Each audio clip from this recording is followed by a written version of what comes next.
Di antara ragam serat Jangka Jayabaya, salah satunya bercerita tentang Syekh Subakir dan peranannya dalam membangun peradaban bangsa di tanah Jawa.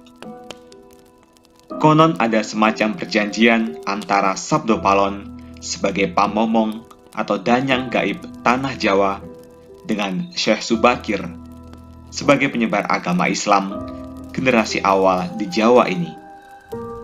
Tersebutlah kisah tersebut dalam tulisan lontar kuno yang diperkirakan ditulis oleh Kanjeng Sunan Derajat atau setidak-tidaknya oleh murid atau pengikut beliau. Beliau berhasil menumbali Pulau Jawa yang terkenal angker dan wingit. Beliau juga berhasil bernegosiasi dengan Danang Jawa, sang pelindung gaib tanah Jawa, untuk menyebarkan Islam di Jawa dengan beberapa syarat. Bagaimana dan lantas apa saja syarat yang harus dipenuhi oleh Syekh Subakir tersebut? Simak selengkapnya hanya di Aliku Channel. Welcome back di Aliku Channel, yang pasti semuanya ada di sini. Jangan lupa untuk tekan tombol subscribe, nyalakan lonceng notifikasi, like, bagikan, dan tulis komentar kalian di kolom komentar, karena semua ini gratis.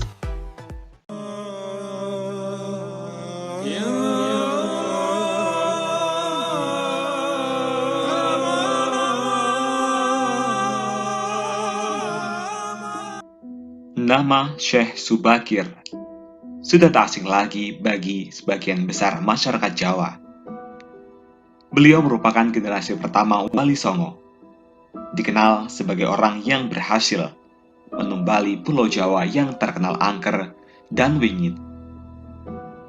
Beliau juga berhasil bernegosiasi dengan Danyang Jawa, sang pelindung gaib tanah Jawa, untuk menyebarkan Islam di Jawa dengan beberapa syarat. Di dalam kitab Musarar diceritakan bahwa pada masa dahulu Pulau Jawa terkenal sangat angker dan kondisinya tak karuan. Pengaruh magis di tanah Jawa masih begitu kuat, di mana banyak jin dan setan menghuni setiap sudut tanah Jawa yang saat itu masih berbentuk hutan belantara. Suatu hari, Sultan Turki saat itu, yaitu Sultan Muhammad I, mendapatkan petunjuk untuk melakukan penyebaran Islam di Pulau Jawa. Maka, diutuslah rombongan para alim ulama untuk mendatangi Pulau Jawa guna syiar Islam. Sayangnya, hampir seluruh rombongan tersebut tewas dikarenakan perbuatan para lembut penduduk tanah Jawa yang tidak mau menerima ajaran Islam. Mendengar kegagalan utusan yang dikirimnya, membuat Sultan Muhammad I sedikit gusar.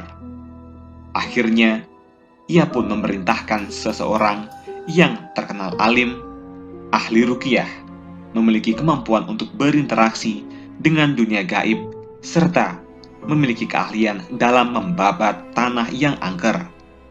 Dialah Syekh Subakir yang memiliki nama asli Syekh Tambuh Ali bin Syekh Bakhir, lelaki yang berasal dari tanah Persia atau yang sekarang lebih dikenal dengan negara Iran. Setelah mendapat perintah Sultan, Syekh Subakir langsung berlayar ke Pulau Jawa. Namun, sebelum sampai ke Pulau Jawa, beliau terlebih dahulu mampir ke Praja Keling, sebuah daerah yang diduga terletak di India, untuk mengajak penduduk di Praja Keling agar mau menempati Pulau Jawa. Sekitar 20.000 penduduk Praja Keling turut serta dalam pelayaran Syekh Subakir menuju Pulau Jawa. Sesampainya di Pulau Jawa, Syekh Subakir langsung menuju Gunung Tidar yang diyakini sebagai titik pusat dari tanah Jawa. Di puncak Gunung Tidar, Syekh Subakir memasang tumbal berupa batu hitam yang sudah dirajah. Batu tersebut dikenal dengan nama Aji Kolocokro, yang mampu menetralisir daya magis negatif dari bangsa jin. Selama 3 hari 3 malam, batu tersebut mengeluarkan hawa yang sangat panas, sehingga membuat para lembut terpaksa menyingkir ke Laut Selatan Jawa. Kegegeran di dunia gaib pun mengusik ketenangan Ki Semar Badrayana, sang danyang tanah Jawa yang selama ribuan tahun khusyuk bertapa. Selanjutnya, terjadilah adu kekuatan antara Syekh Subakir dengan Ki Semar selama 40 hari 40 malam. Sebab sama-sama kuatnya, akhirnya Ki Semar menawarkan sebuah perundingan kepada Syekh Subakir yang mana menghasilkan sebuah perjanjian yang terkenal dengan sebutan Perjanjian Sabdo Palon. Syekh Subakir menyampaikan maksud kedatangan beliau ke tanah Jawa guna menyebarkan agama Islam, agama yang dibawa oleh Nabi Muhammad sebagai pamungkas agama Samawi. Kemudian Ki Semar pun memperbolehkan Syekh Subakir untuk menyebarkan agama Islam di tanah Jawa yang ia lindungi. Berikut dialog antara Sabdo Palon dengan Syekh Subakir yang terjadi di atas Gunung Tidar, Magelang. Berikut dialog. Penulis turunkan adalah dialog versi imajiner yang penulis olah dari hikayat tersebut dengan bahasa penulis sendiri.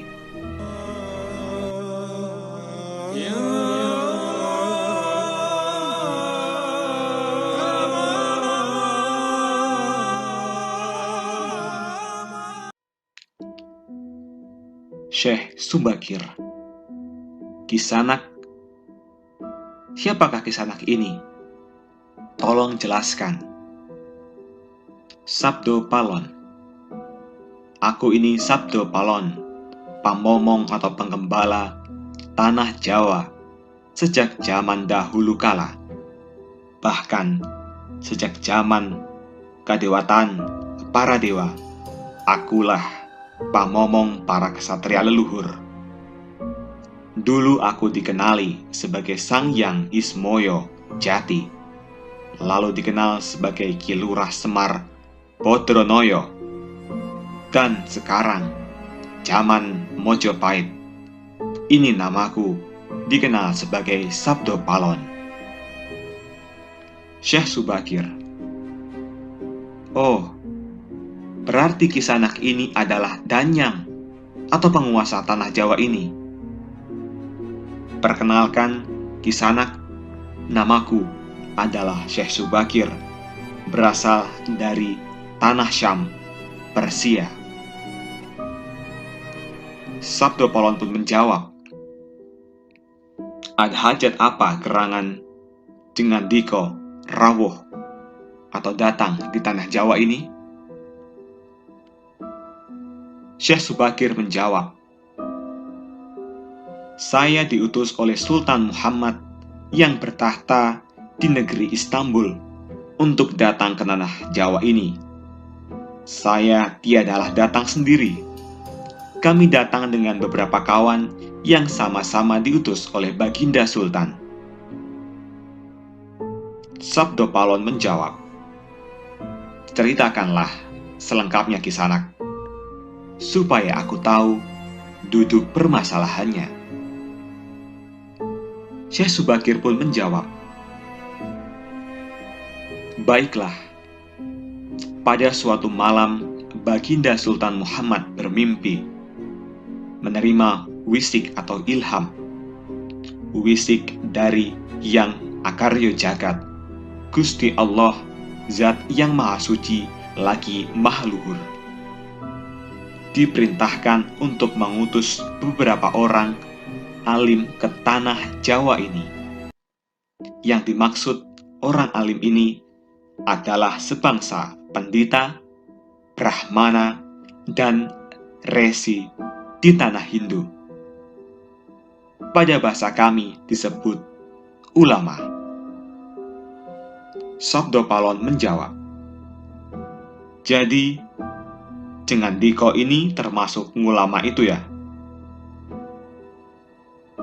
Syekh Subakir menjawab, "Ya, saya salah satu dari utusan yang dikirim Baginda Sultan.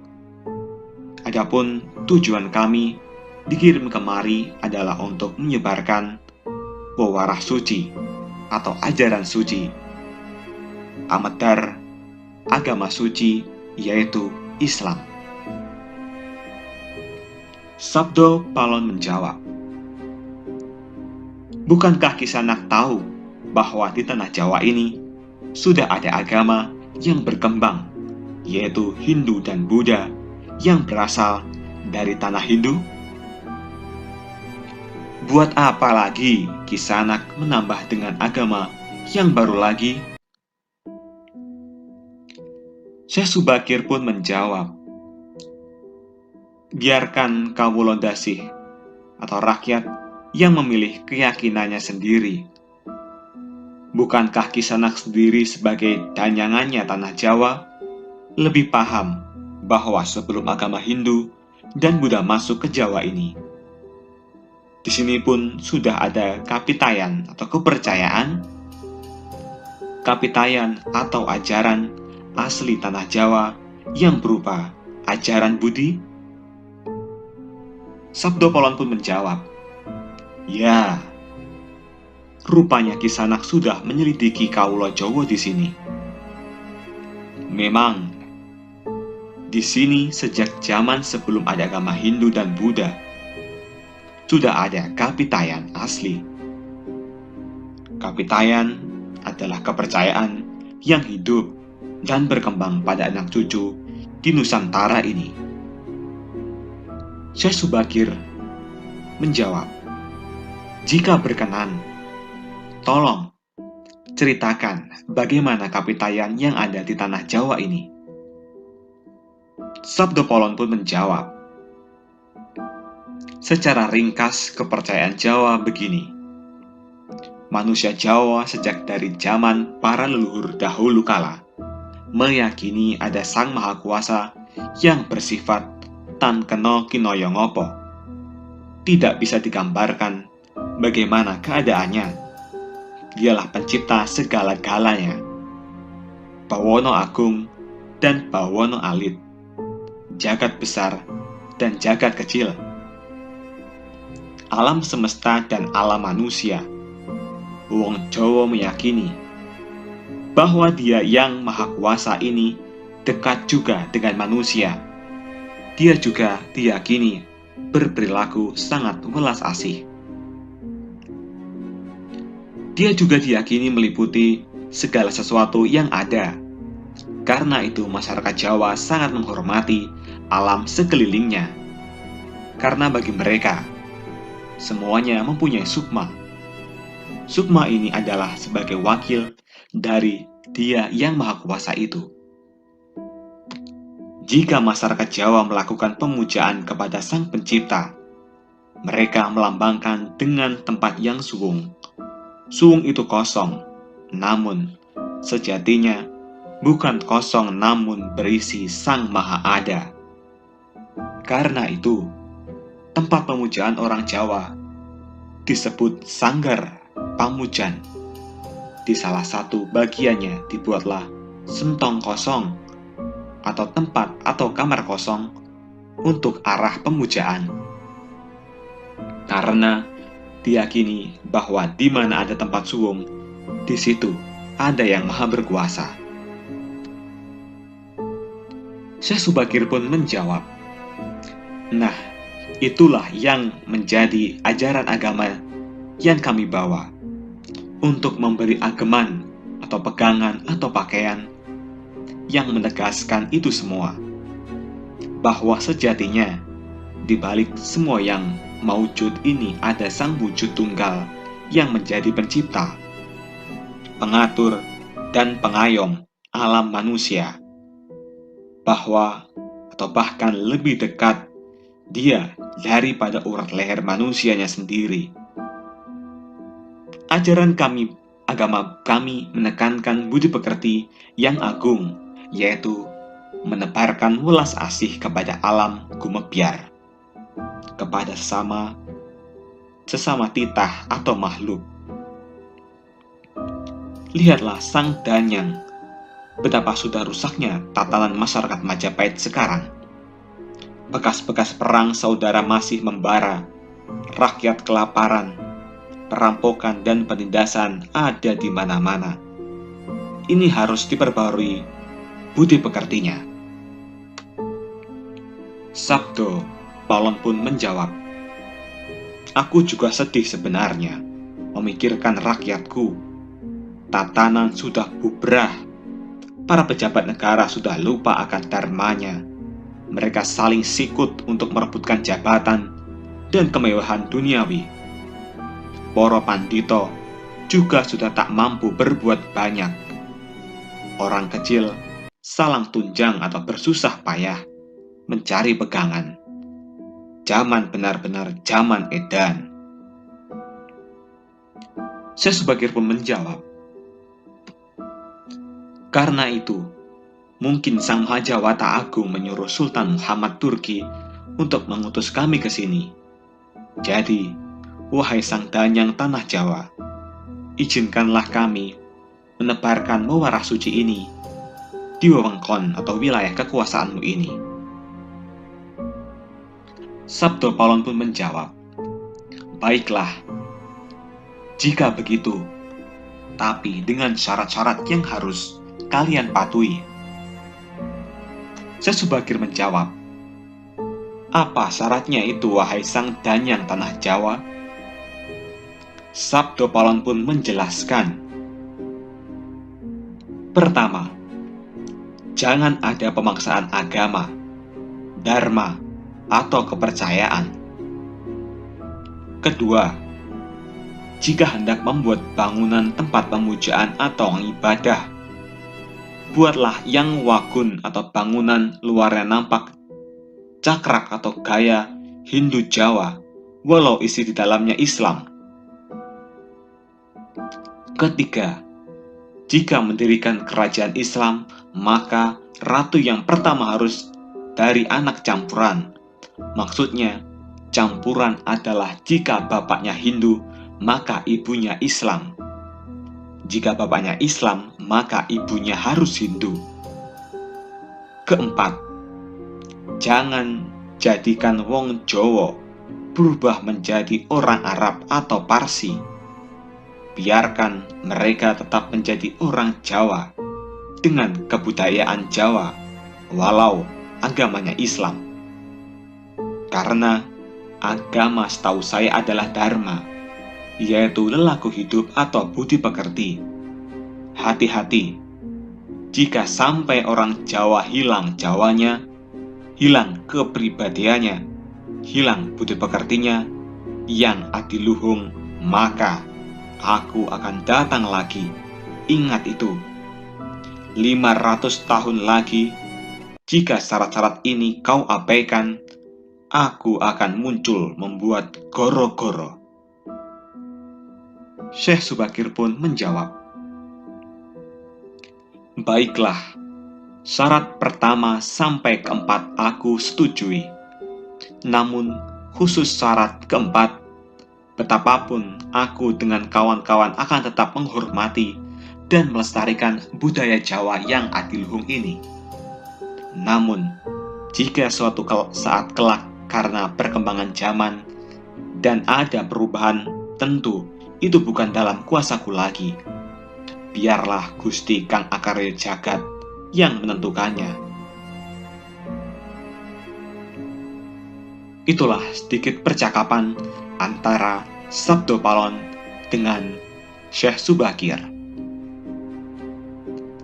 Memang susah untuk mengetahui keadaan, asal-usul, atau gambaran kondisi sebuah masyarakat nun jauh di masa lalu. Semakin jauh masa itu, semakin gelap gambarannya. Namun, upaya-upaya ahli sejarah dan lainnya untuk menguaknya patut dihargai. Paling tidak ada sedikit gambaran yang mungkin bisa kita lihat, meski tidak sepenuhnya benar 100%. Bahwa kata Jawa itu bisa diartikan gemati, perhatian, menghargai, menyayangi. Jadi siapapun mereka bisa melakukan itu semua di Pulau Jawa ini akan menjadi leluhur Jawa, entah dia dari belahan dunia manapun.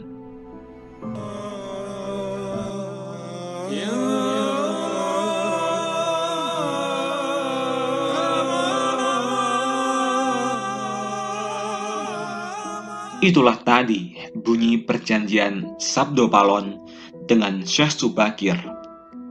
Semoga gambaran kisah yang nun jauh di masa lalu ini bisa dijadikan sebuah mawas diri. Dan jangan sepenuhnya kisah ini ditelan mentah-mentah, selalu ambil sisi positifnya. Bagaimana tanggapan kalian mengenai asal-usul penyebaran agama Islam di tanah Jawa ini? Apakah kalian mempercayainya? Tulis komentar kalian di kolom komentar. Jangan lupa like, komen, subscribe, dan bagikan informasi ini. Semoga bermanfaat dan nantikan video terbaru selanjutnya hanya di Alikul Channel.